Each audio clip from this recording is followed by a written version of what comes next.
As you know, on Sunday night or Monday morning of every week, we post a new expository semiotics explaining why we would choose which lectionary readings. But in these readings, our dream is, and our desire is, to help you read the signs and fondle the details and spot the seminal metaphors, the condensed signs and the stories that are key for preaching to a digital culture. So strap on your seatbelt and join us as we prospect our passages for today. Welcome to LenTalk number 136, the lectionary readings and passages for the 30th of October. Now, in the secular calendar, this goes by Halloween, Sunday. I don't know how you, what you do at church to deal with Halloween. It is not true. There's this urban myth that it is the second largest economically impactful holiday after Christmas and closely coming into Christmas. In terms of its economic impact, there are holidays, festivities. Mother's Day is more important to the culture. Super Bowl Sunday is more important to the culture than Halloween, but Halloween is creeping up there. I mean, this is called the October creep, and there's a lot of creepiness in October. But one of the creeps is this increasing importance of this day and this whole month actually that celebrates the ugly, horrible, suspenseful part of life. One Easter, a little girl named Audrey came home from school and was greeted by her grandfather who was visiting. Audrey couldn't wait to tell him all about her new friend. And what did your new friend get for Easter? Grandfather asked. Grandpa, you don't understand, Audrey said. My friend is Jewish and she doesn't get Easter presents. You see, I'm Christmas, she's Hanukkah. I'm Easter, she's Passover. And there was this brief pause, and then Audrey added, but I'm really glad that both of us are Halloween. So in some ways, we seem unable to come together on the good, but we can come together on celebrating the bad, the ugly, and the horrors of life. But I'm really glad that you're here. I'm glad to spend this time with you. I'm honored that you invest your time and resources supporting this ministry of these LenTalks and these lectionary semiotics. There is, by the way, and I'm anxious to see how it plays out this November, there's a Halloween mask theory that says that whichever candidate sell the more masks will win the election. And this has actually been true ever since Ronald Reagan beat Jimmy Carter. It's the Halloween mask theory. So I'm not sure any of the candidates this time around on an off-year election, off presidential year election, have masks, but I'm going to research it and find out if the Halloween mask theory kind of meets up to its hype. The passage that I want us to look at is the first reading here. We've got some great readings. I was really tempted to do the Zacchaeus story. Zacchaeus was a wee little man, and a wee little man was he. He climbed up in the sycamore tree for the Lord he wanted to see. One of the earliest little Sunday school ditties I learned as a child. And there's so many things we could do with it, but I kept coming back to Habakkuk. And the reading here from chapter 1, 1 to 4, and then it goes to chapter 2, 1 to 4. And I want to especially feature that second part. You can read the whole thing, but let me just read to you the second part of the lectionary passage for today, the 30th of October, 2022. I will stand at my watchpost and station myself on the rampart. I will keep watch to see what he will say to me and what he will answer concerning my complaint. Then the Lord answered me and said, write the vision, make it plain on tablets so that a runner may read it. For there is still a vision for the appointed time. It speaks of the end. It does not lie. If it seems to tarry, wait for it. It will surely come. It will not delay. Look at the proud. Their spirit is not right in them. But the righteous live by their faith. Again, a reminder. Look at the proud. Their spirit is not right in them. Humility is necessary for humanity. And this is one of our problems today on every front. The ego and the pride and the conceit and the self-centeredness. Humility is necessary for humanity. But this image of the watchman, it's an important one, and it's an important one in my life and in my home, because you can't get into my house without being greeted by watchmen, and let me tell you why. I have a theory that every home is a cave. Not just some homes have a man cave, but that every home is a cave. A home is a place of shelter. It's a place of refuge. It's a haven from a world that is threatening and scary, and who knows what's going on out there. So if it is a cave that every home needs, what you find in a cave, and that is stalactites and stalagmites. Stalactites come from the ceiling, stalagmites come from the floor. And this is one of my stalactites. This is a chandelier that would have been, it's Dutch, and it would have been over the dining room table. And as you can see, each one of these protrusions is a lifeboat. And there's a captain here, but he's also holding a light. And he's watching out in the water to see who needs rescue, who needs saving. And if you look carefully, on each one of these is a different name of a boat, a lifeboat that actually saves somebody. And the children in these communities, these Dutch communities would eat and hear the stories of those neighbors, their brothers and sisters in the community who had rescued people. And each one of these boats represents a story, and each one of these watchmen, if you will, these captains who are watchmen, would also represent a story, a rescue story, a saving story. And so the kids would learn their identity from these stories that they listened to around the dining room table. Here's one of my stalagmite watchmen underneath the misericord that you see here. And everybody that comes into my house, as they enter the threshold, this is the first thing they see, the watchman. This watchman is looking at a distance. You can see he's carrying the light.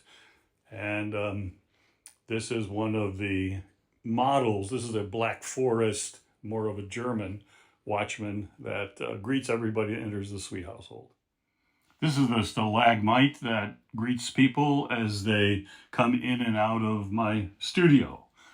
As you can see, this watchman is carrying a stick that is also a weapon that can be used when they were in policing the property and the community to take care of those that were doing mischief. You find the watchman, this image of the watchman that greets every visitor to my home and every person that comes into my studio. You find it everywhere. I mean, again, one of the earliest songs besides Zacchaeus was Wee Little Man was Watchman, Tell Us of the Night, what its signs of promise are. Do you remember this, anybody? Traveler, o'er yon mountain's height, see that glory beaming star. Watchman doth its beauteous ray, aught of joy or hope foretell. Traveler, yes, it brings the day, promised day of Israel. A very kind of laborious, ponderous, but joyous Christmas carol. Watchmen tell us of the night what its signs of promise are. Now, to understand, the watchman is found throughout the scriptures. We get multiple references here. I'm just scrolling through them now, just looking at the ones that I've collected. Dozens of them everywhere. But the key concept of the watchman, and again, the past is a very different place. We got to enter it, understand it. The watchman patrolled the streets at night, or the village, whatever that village was comprised of.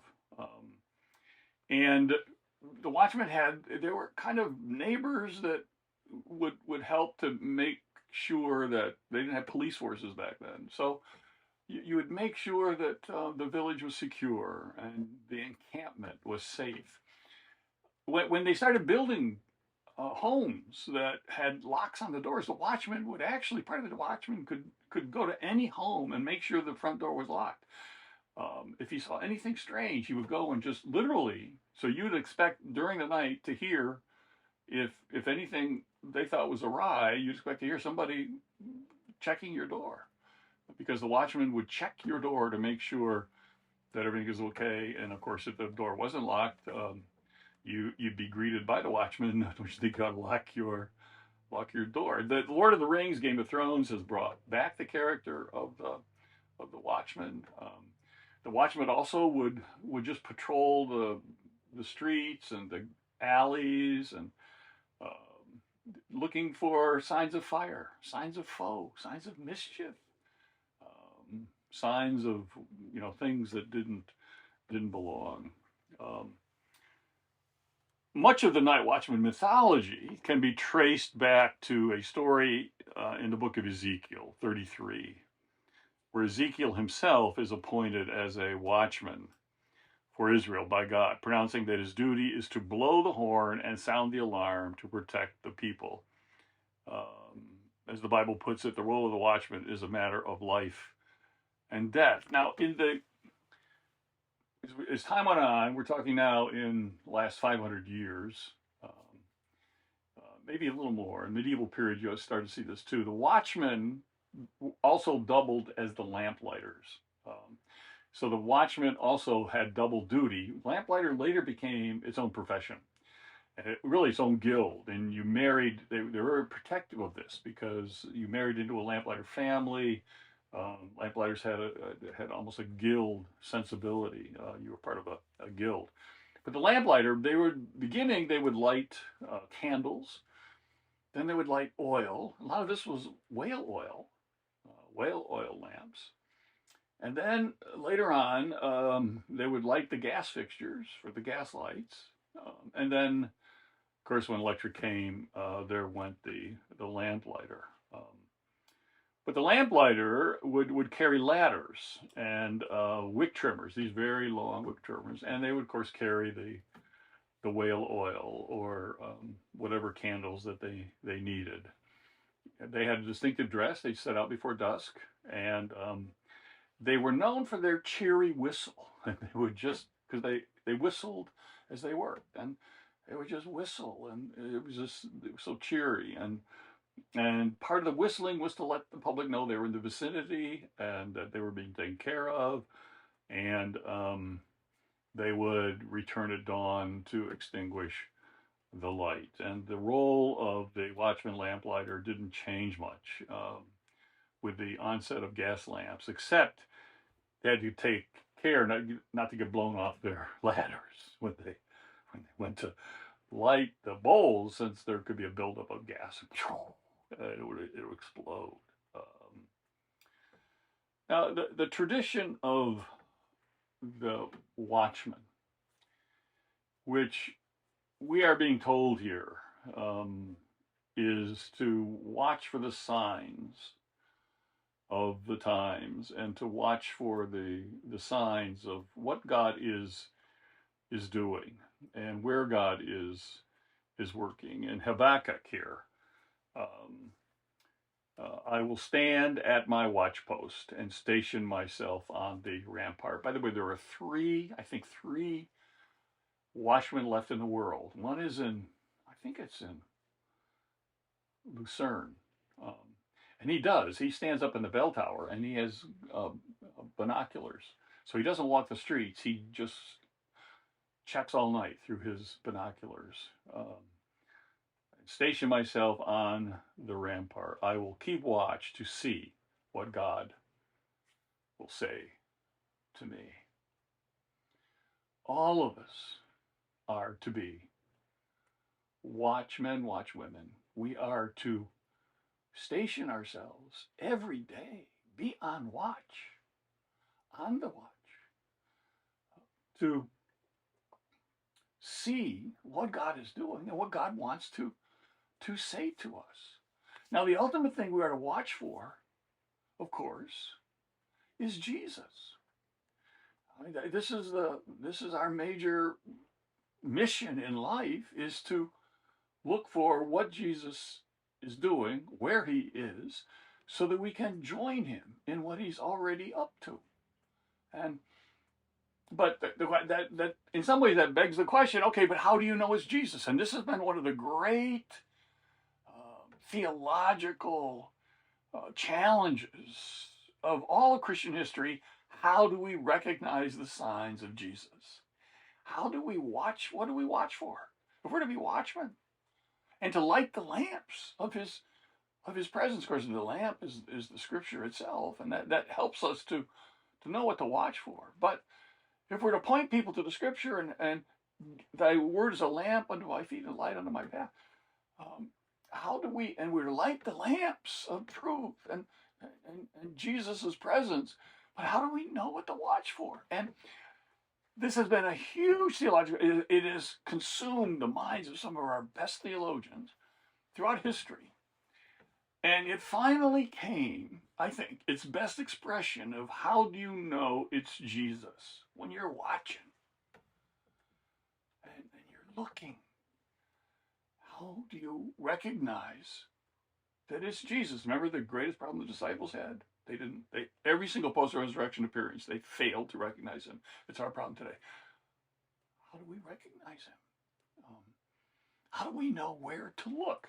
I love this book here, Dan Wakefield, one of my favorite novelists.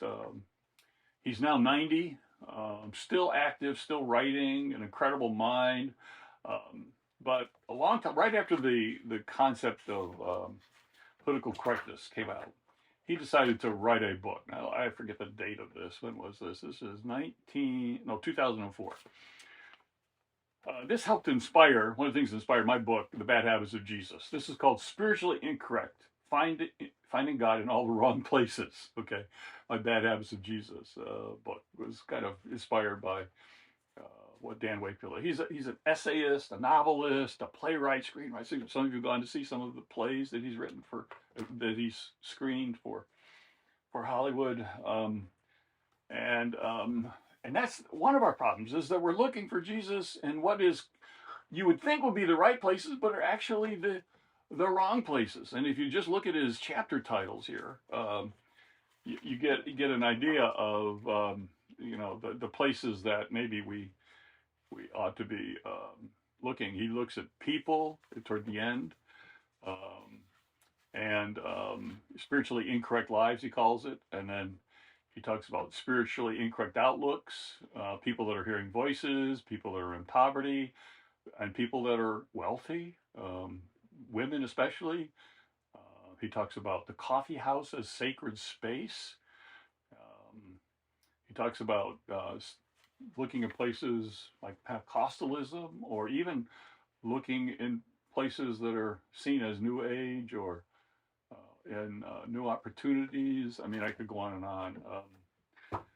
But the great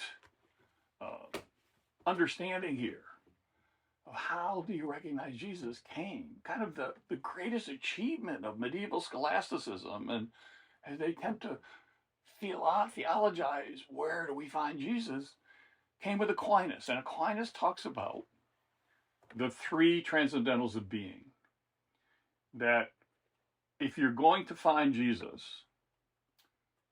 you need to look for the three ultimate transcendentals.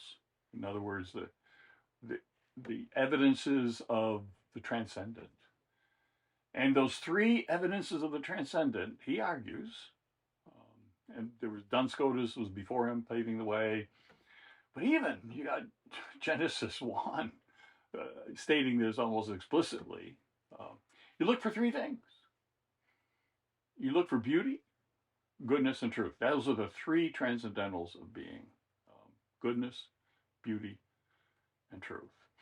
And the Hebrew word tov, T-O-V, that we translate as, and God said it is good, it is tov, or tov, can be translated either way, though. And can be translated as good, it is good, or it can be translated, it is beautiful, or it can be translated, it is true.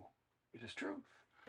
So from the very beginning, we spent a lot of time trying to figure this out, but it was there from the very beginning in our DNA, our Genesis DNA, that you look for these three evidences of Jesus, of the divine. And you look for beauty, goodness, and truth. Now, for it to be truly Jesus, though, you need all three. And it's called, Klein is called the correspondence of the transcendentals. If you find one, and you don't find the other two, then it's probably not Jesus. And you got to find all three.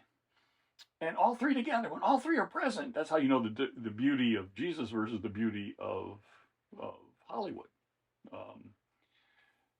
It's all focused on the beauty of Christ, the goodness of Christ, the truth of Christ. And it helps check what we think of as good. You know, a lot of people think the good life is all about goodies. Where the good life is all about goodness. It's all about the good. It's a life that truly doesn't just deliver the goods, it delivers the good. That's the good we're talking about here. Not goods or goodies. The good, goodness. And that goodness will be beautiful. Not in the world sense or the culture sense or Madison Avenue sense or celebrity sense of good, but in the scriptural sense of beauty and truth and goodness.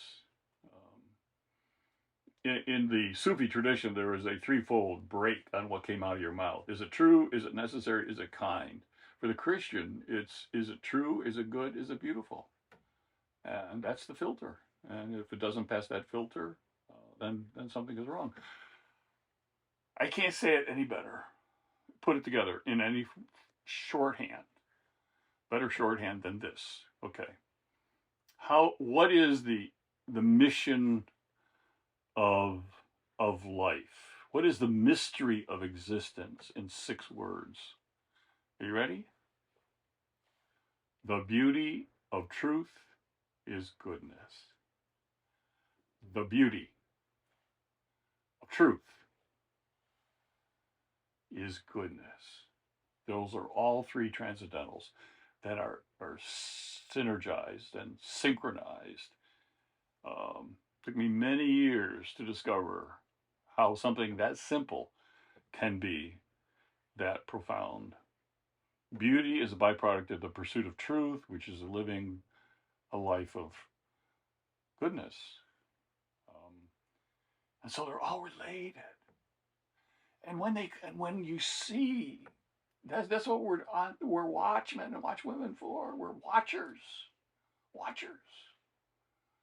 There's a Netflix movie I haven't seen it called Watchers, or The Watcher. We are the watchers. But what are we watching? We're not watching to what people are up to. We're watching what Jesus is up to. And when you are truly living the beauty of truth is goodness, you're truly living those three transcendentals, you become, and this is one of my favorite metaphors. Malcolm Muggeridge wrote a book called A Third Testament. Now, he does not, the only place you find in this whole book, which is a series of his, the talks that he gave for the British Broadcasting Corporation. He worked in the British Secret Service in the Second World War. And then he became kind of a media celebrity and did some media shows. And he did 6 of them On 6, what he thought were kind of some of the greatest spies, because he was a spy himself. He calls it spies, God spies. And he starts with Augustine, and he goes to Pascal, and he goes to Blake, and he goes to Tolstoy, and then he ends.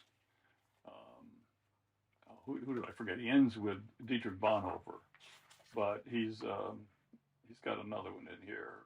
Okay, my favorite theologian, Soren Kierkegaard. How could I forget him? So these 6, and so he has a special, and he wrote them up, and then he dedicated, because the metaphor of the Third Testament is not in the book except in the dedication page, and on the dedication page, he mentions. And you can tell that whoever, authors don't get to choose their titles, but whoever, the editors and the publishers, and especially the marketing people, get to choose the title. But here, this book is dedicated to Dick and Pat, only begetters of a Third Testament. And I'm sure the publisher looked at that and said, that's what we're going to call this book, a Third Testament. Why do I love it so much?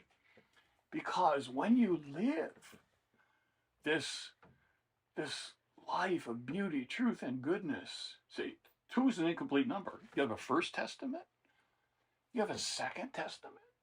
The Second Testament is all about Jesus. The First Testament has all sorts of prophets and luminaries, men and women. But the Third Testament is when we become. The scriptures are supposed to be a living. Paul talked about a living epistle. We are to be living scriptures. And when your life becomes a living witness and witness to the presence of Jesus in the world and in your life, this is the greatest ambition of life, for our life to become a Third Testament. That doesn't mean we're going to get everything right. Name me somebody in the New Testament got everything right. Name me somebody in the Old Testament got everything right. Closest candidate, I think, is Enoch, but that's a whole other story, because Enoch has all sorts of backstories. But that doesn't mean you're going to. But when you just dedicate your life to watching evidence and signs of beauty and truth and goodness, and that's what comes out of your mouth, that's what comes out of your life, and you dedicate yourself to beauty, truth, and goodness, and lifting up Christ, the Christ of beauty, the Christ of goodness, the Christ who is the truth. Your life becomes a Third Testament. There's the Gospel of Matthew, Mark, Luke, John. There's the Gospel of Len. There's the Gospel of you. Each one of us is a good news story. And that's how I want to end. Because this LenTalk began with a watchman who is to communicate a vision so that the runner can see it. Now, what do you say? What is a watchman and a runner? What is this pair? Well, back in ancient times, one of the watchmen was to get up high on a rampart and see how battles were going. And a watchman then had a method of signaling and communicating to a runner. Now, back in ancient times, in First Testament times, there's an old saying, to the victor belongs the spoils. And so it was either all or nothing. Either when you won everything. When you lost everything. And by losing, you won the spoils. What were the spoils? Well, the spoils were all the wealth of the villages. The men and boys, they would be enslaved. The women, they would become concubines or spouses, extra wives. I mean, so it was a matter of life or death whether your side won or lost. And so everybody in all these villages, when there was war going on, lived in absolute state of watchfulness, expectancy, as to Are we going to win? Did we win? Did we lose? If we lost, there was a hope that maybe you could get word in time to flee. That was your only hope, was to flee, to run as fast as you can, as far as you can. Most of the time it didn't matter because they hunted you down anyways. The victors hunted you down because you were the spoils. And slavery was your future, or death. So they would try and alert the village as best they could. But even if your side won, you just were living in such of anxiety. You needed to know that you can relax. It's okay. And so the watchman worked with a runner. And a runner, when the watchman saw for sure and for certain that the signs were that your side was winning, the watchman would alert the runner. And the runner, blessed are the feet of those who run. And the runner would run for his life, because the life of his family and his friends and his whole village was at stake. And that runner, with bloody feet often, as they would just keep running as fast as they can. And when they got as close to the village so that the village could hear them, they would yell at the top of their lungs, "Euangelion! Euangelion!" Which translated means, good news! Good news! Euangelion, which we get the word gospel from, evangelism. This is the word that the runner would cry out from afar as they could scream it. Good news! We're saved. We're saved. Jesus is the good news. Jesus is Sozo, the healer, the Savior. We're saved. Through him we have the power to become a good news person, ourselves, a good news gospel ourselves, a third testament.